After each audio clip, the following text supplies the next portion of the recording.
बाल फूक फूक ले, थामू तेरी कमर धुएं के फिर घूट ले, सांसों से चढ़ेगी तू कश तो लगा ले, अरे दम बोले दम का हम मजा लूट ले, चंदन ये बदन मत कर तू जतन, हम दम मेरे संग डोरी में तू पतंग, दम दम बम बम खींच मेरे हम दम, दम का बम खींचेगी तू भूलेगी तू सारे गम, दम दम बम बम खींच मेरे हम दम, दम का बम खींचेगी तू भूलेगी तू सारे गम, दम दम बम बम खींच मेरे हम दम, दम का बम खींचेगी तू भूलेगी तू सारे गम।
इंसानियत का वास्ता देकर यदि मुझसे कोई गलती हो गई हो तो कोई गुनाह कर दिया।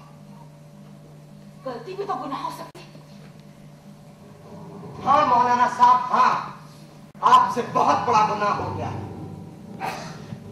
गुनाह कर दिए हैं आप। क्या कह रहे हो पंडित? पंडित सही कह रहा है मौलाना साहब।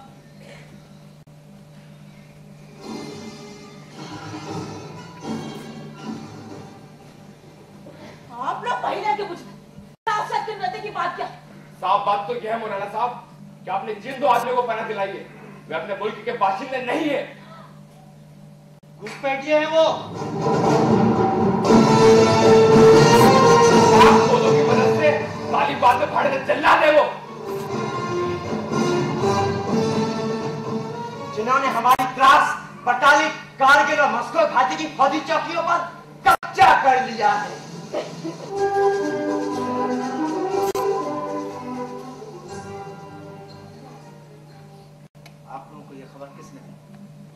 खुद मैंने रेडियो पर सुनी है। रही सबूत की बात तो पंडित बताएगा। बताओ पंडित, उन दोनों आदमियों की क्या हकीकत है? बेहतर होगा जैसे तू बता दे। मेरे बताने पर मौलाना साहब मुझे शक्की होने का किताब दे डाले। क्या वक्त जाया करने का नहीं, मैं बताता हूँ। कव्वाली के मौके पर जब भगदड़ बची, उस वक्त हरि सिंह और गुल मोहम्मद यहाँ से गायब हो लिए और उन्हें इस तरह जाता देख ये अपना पंडित भी उनके पीछे हो लिया। अंधेरे का फायदा उठाकर वे लोग तेजी से अपनी चौकी नंबर 5602 की ओर चले गए और उसी के बाद मौलाना साहब वहां से गोलों की बारिश शुरू हो गई। यही उन लोगों की कारगुजारी है। क्या इसका मतलब दुश्मन हमारी चौकियों की तरफ आया? मौलाना साहब, दुश्मन तो कब का आ चुका है और गोले भी दागे जा रहे हैं हमारी हिंदुस्तानी फौज पर। मुझे तो कुछ समझ नहीं आ रहा है, ये सब क्या हो रहा है? आपकी समझ में सब कुछ आ रहा है, मगर आप समझने से इनकार क्यों कर रहे हैं, ये हम सबको समझना है। मौलाना साहब, हम लोग आपसे कुछ सवालात करना चाहते हैं, इसी उम्मीद के साथ कि आप उनका सही जवाब दोगे। क्या आप इस मुल्क को अपना समझते हैं? क्या आप इस मुल्क पर कुर्बानी दे सकते हैं? अपने घर परिवार की बलि दे सकते हैं?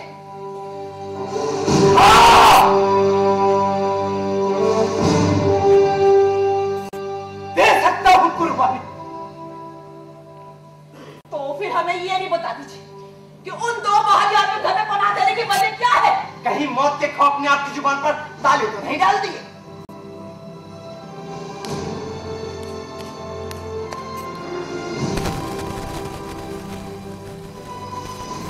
तुम्हारा कहना गलत नहीं। ये आप क्या कह रहे हैं मौलाना साहब? क्या? हाँ,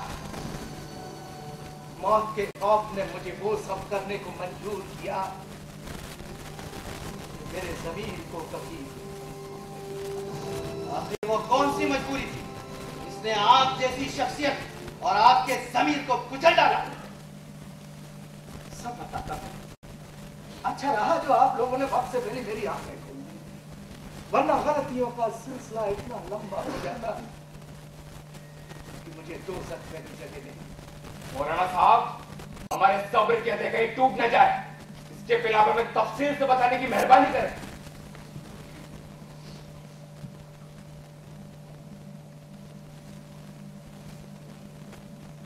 बात इस रोज की है जब मैं मस्जिद से नमाज पढ़ के लौटा।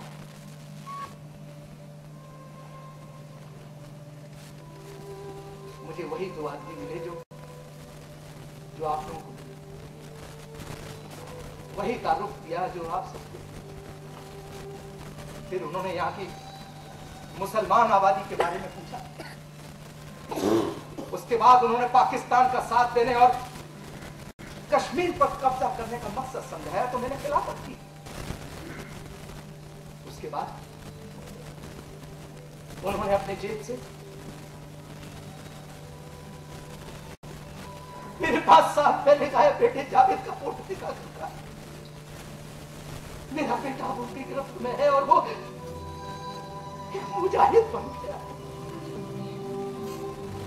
उसके बाद उन्होंने मेरे सीने पर चाकू से बंदूक रखकर मेरी जुबान बंद कर दी।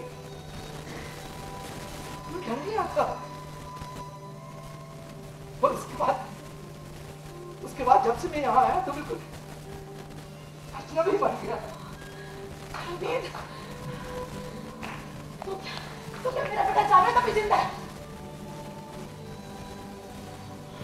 हाँ जुबैदा, उनके कब्जे में है। इसका मतलब पंडित ने जो कुछ कहा था वो सब हकीकत है? हाँ, और मैं पंडित को शक्की बताकर अपनी मैली चादर झाड़ रहा था। अरे मैं तो इतना बड़ा गुनाहगार हूं कि मैं गांव के किसी बच्चे के सामने खड़े होकर भी नहीं कह सकता कि मैं तुम्हारा रहमान हूं।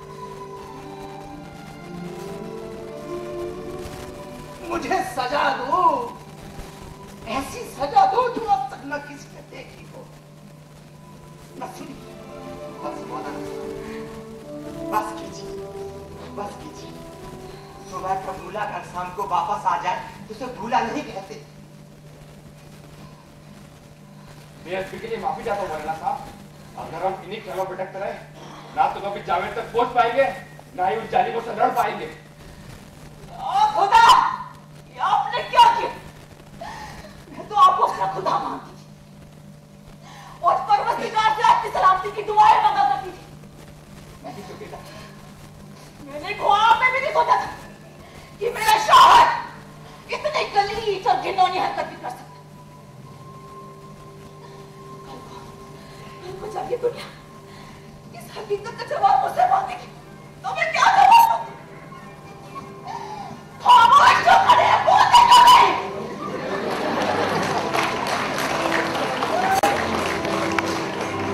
या खुदा, तुम मुझे उठा के नहीं लेते। या खुदा,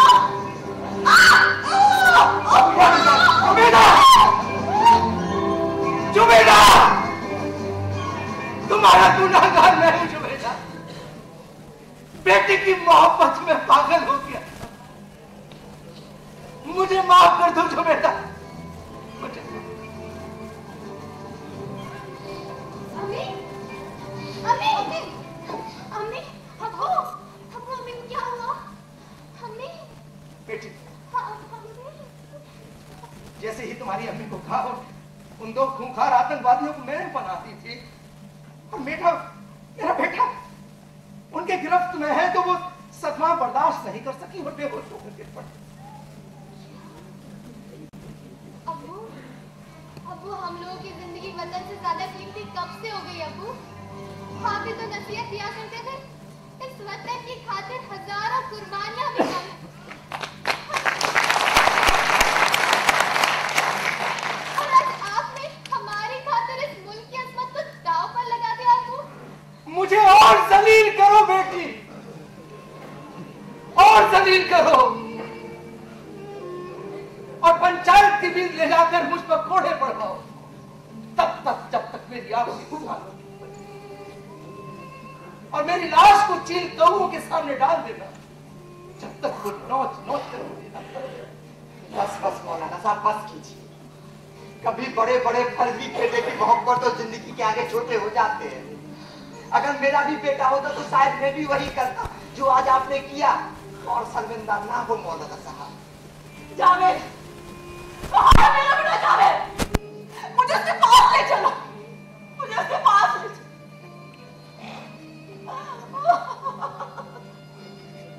सुबेदा, अब हमारा बेटा हमसे बहुत दूर चला गया है। नहीं नहीं, ऐसा ना करिए। उन हरामजादों ने हमारे मुल्क के सैकड़ों नौजवानों को दूर अफगानिस्तान भेज दिया है और उन्हें मुजाहिद बना दिया है। उन्होंने हमारे मुल्क के सैकड़ों नौजवानों के जहन और दिल में इतना जहर भर दिया है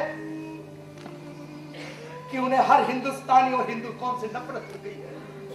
उसका रिश्ता सिर्फ पाकिस्तान और उसकी खिलाफत करने वाले की गोली बंदूक से रह गया चुकेगा। नहीं नहीं, मुझे पूरा यकीन है कि अगर एक बार मुझे देख लेता तो उसकी जहन से नफरत और गुबार धुएं के मानिंद उड़ जाए, और फिर वो ब्लैक कलर से लिपट कर अपने गुनाहों की भीख मांग लेगा। बस कीजिए अम्मी, बस कीजिए। जावेद भाई का इंतजार मैं आज भी कर रही हूँ, मगर पिंजरे का पंछी अगर उड़कर कहीं चला जाए तो शायद ही कभी लौटता है अम्मी। भाभी जान, मैं कसम तो नहीं खाता, लेकिन यकीन जरूर दिलाता हूँ। जावेद अगर उन लोगों के कब्जे में है तो एक बार उसे लाकर आपके कदमों में जरूर डाल दूंगा। गलती के लिए माफी चाहता हूँ मौलाना साहब। अगर हम इन ख्यालों में भटकते रहे तो ना ही कभी उन जालिमों से लड़ पाएंगे और ना ही जावेद के करीब पहुंच पाएंगे। अख्तर मियां, अब सवाल इस बात का है कि हम कौन सा रास्ता अख्तियार करें जिससे कि सांप भी मर जाए और लाठी भी ना टूटे। हम उनकी जरूरतों का जरिया बंद कर दे तो शायद काम आसान हो। नहीं पंडित, अब वक्त वो है, लाठी बेशक टूट जाए लेकिन सांप नहीं बचना चाहिए।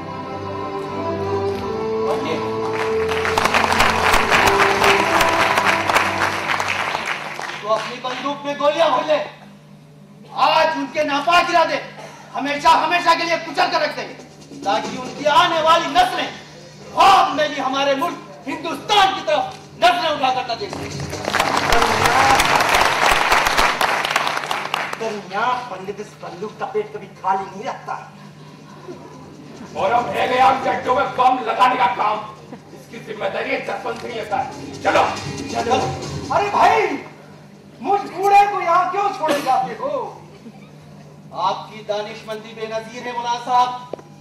आप चिराग बनकर हमारी जिंदगी को रोशन करें, हमारे हक में दुआ करें। पीर बाबा से दुआ करता हूँ तुम्हें अपने मकसद में कामयाबी हासिल हो, लेकिन याद रखना दुश्मन बहुत चालाक है। उसके जासूस हमारे चारों ओर फैले हुए हैं। जाओ, तुम्हें बदला लेना है उन हरामजादों से जिन्होंने हमारे अखलाक, हमारी इंसानियत, हमारी दानिशमंदी को फरेब के जाल में फंसाकर हमें धोखा दिया है। जाओ और चीर कर रख दो उनके अरमानों जो कौम और मजहब के नाम पर सियासत जिंदगी जिया जाता है। जाओ और खाक कर दो उनके ठिकानों, ताकि ख्वाब में भी वो कारगिल की रात ना भूलने पाए। खुदा चलो।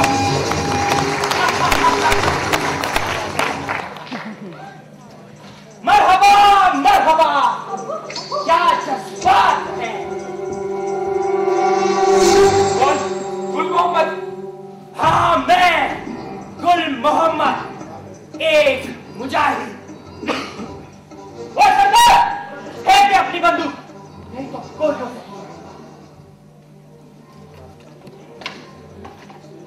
गुल मोहम्मद, तुम ऐसा नहीं कर सकते भाई। मौलाना, कुत्ते हमारे खिलाफ साजिश करता है और हम ही से कहता है।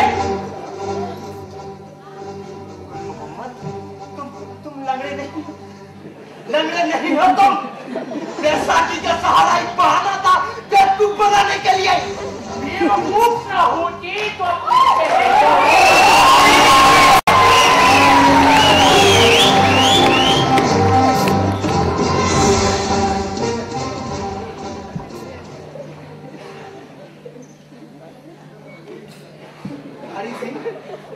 तुम बोल भी सकते हो।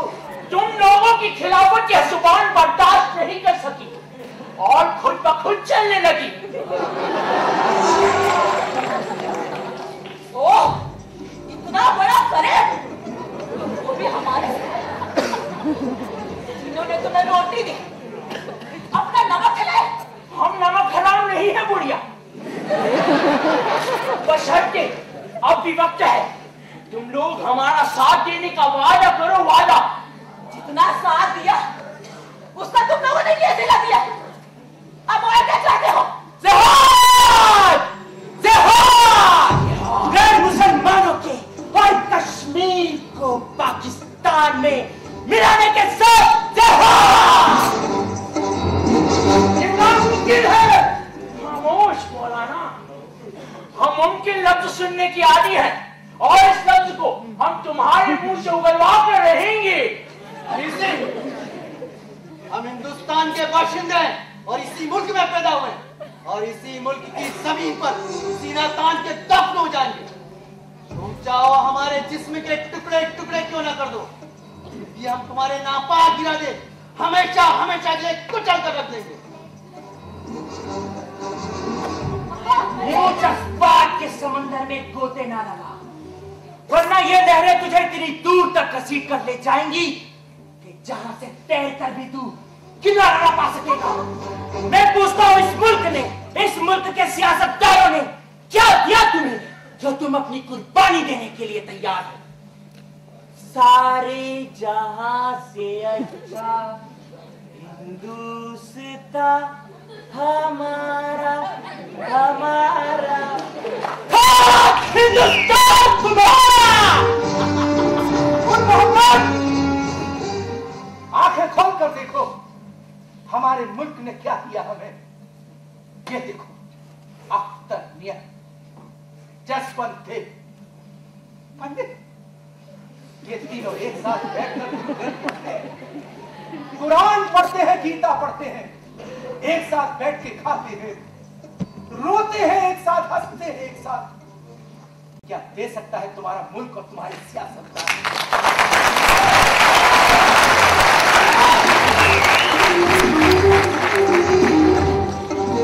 कुरान हम भी पढ़ते हैं मौलाना, मगर तू मुसलमान होकर भी कुरान के मायने नहीं जानता। कुरान नहीं, कुरान नहीं, कुरान शरीफ कहना सीखे।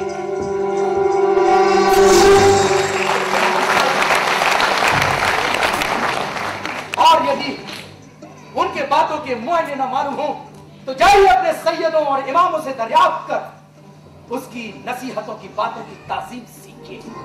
अपनी गलती से हमें